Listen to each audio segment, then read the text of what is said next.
そこだほらタンポ、そこで客の顔を見る。自分の作ったラーメンに愛情があればそれを客がどんな顔して食べるのか気になるだろうが。はい、すいません。今客何やってる？スープを飲んでます。おかしいと思わねえか？おかしいだろうが、熱い熱いはずのラーメンのスープがなんで出てきた途端にこうやって飲めちゃうんだよ。あ、そっか。ここに致命的な欠陥がある。はい。熱くないラーメンはラーメンではない。はい。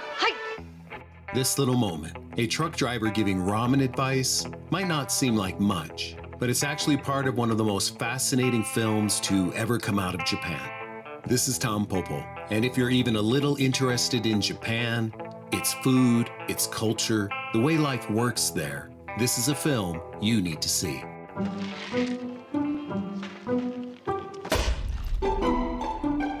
そっちも映画館なのね。そっちは何食べてる？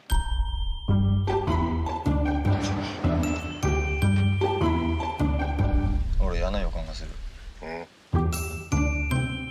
何や特製ラーメン。うるさいわね。で、どうでしょう。私のラーメン。そうだね。またいじめられたの？すいません、私を弟子にしてください。突然この店を本物のラーメン屋にしたくなっちゃったんです。それじゃあ今日からこの店を町一番のラーメン屋に作り変える大作戦を開始するぞ。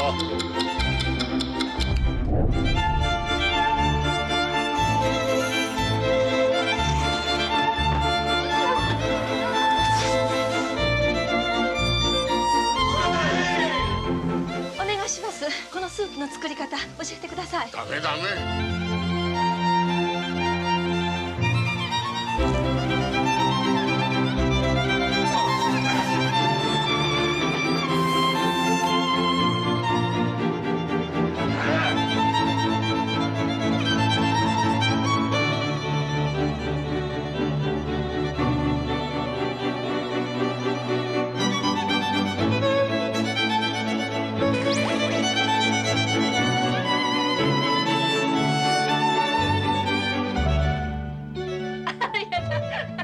私まだ名前も言ってなかったね。私、タンポポです。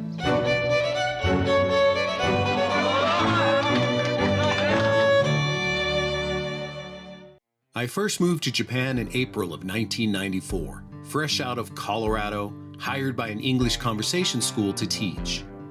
But before I even stepped on the plane, the company sent me a cultural orientation package to help prepare me for life in Japan. Tucked inside was a list of recommended films, movies they said would give me a feel for the country I was about to move to. And one of those movies was Tampopo.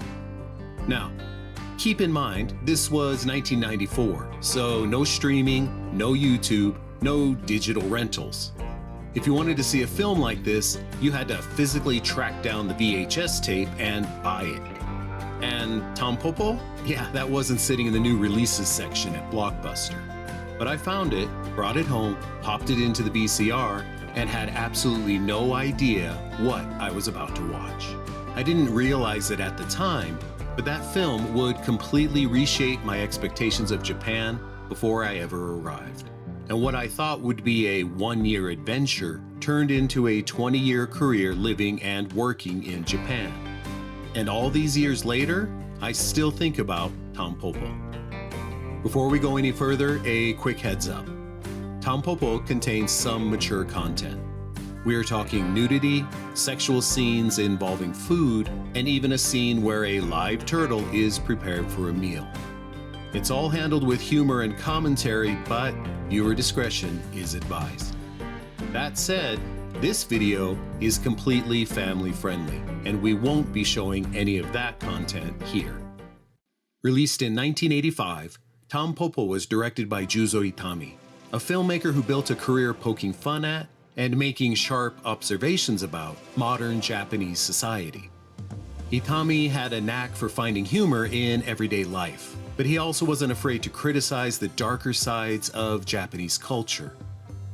His bold, satirical style didn't just make him famous, it made him enemies.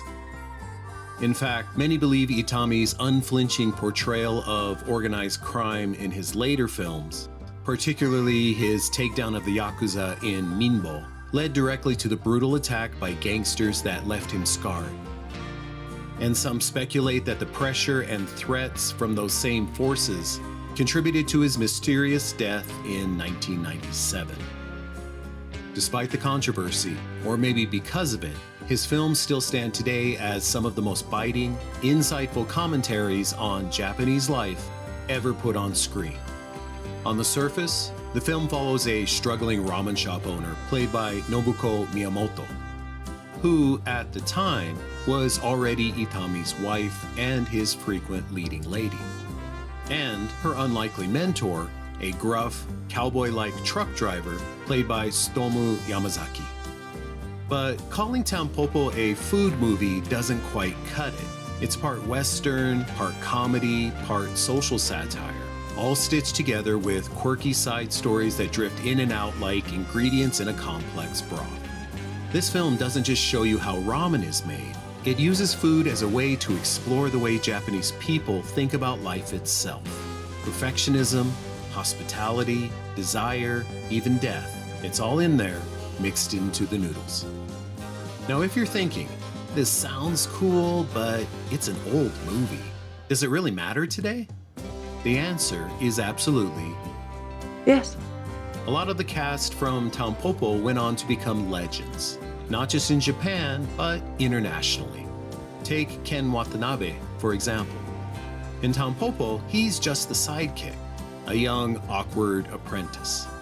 But today, you probably know him from The Last Samurai, Inception, Godzilla, and most recently, the HBO drama Tokyo Vice, where he plays a seasoned Tokyo police detective navigating the underworld of modern Japan.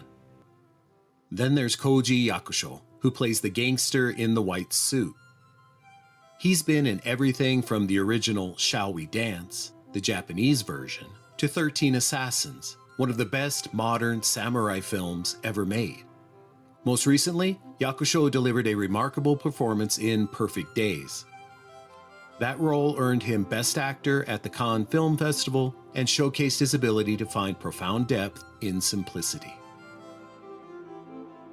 And if you've seen FX's new adaptation of Shōgun, you've seen Yoriko Doguchi. She's in Tampopo too, in a particularly memorable oyster scene. Doguchi also appeared alongside Yakusho in the 1997 film Cure, a dark, unsettling psychological thriller that's widely considered one of the most disturbing and thought-provoking films to ever come out of Japan. We've included a link to the trailer for that film and ways to watch Cure down in the description, along with several other links where you can explore more about the films and actors we are talking about here.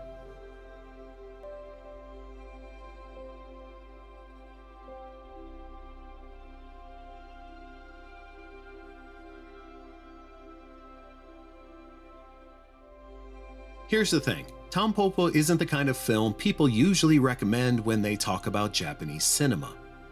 It's not a samurai epic, it's not anime, it's not a meditative art house piece. It's weirder than that. It's playful, it's chaotic, it's one moment teaching you how to eat ramen the proper way, and the next, giving you a full-blown food sex montage. But underneath all of that, it's saying something real about Japan, about the obsessive pursuit of perfection, the rituals of hospitality, and the delicate balance between tradition and modern life. It doesn't lecture you. It invites you in, sits you down at the counter, and lets you taste Japan for yourself. One bowl of ramen at a time. If you are interested in and care about learning more about Japanese culture, not just the pop culture, but how Japan really works, from the kitchen to the bedroom to the boardroom, Tampopo is a film you need to see. It's funny, offbeat, sometimes uncomfortable, and absolutely unforgettable. So if you haven't seen it yet, Use our links in the description to help you track it down, watch it, and maybe, just maybe, it'll change how you see Japan too.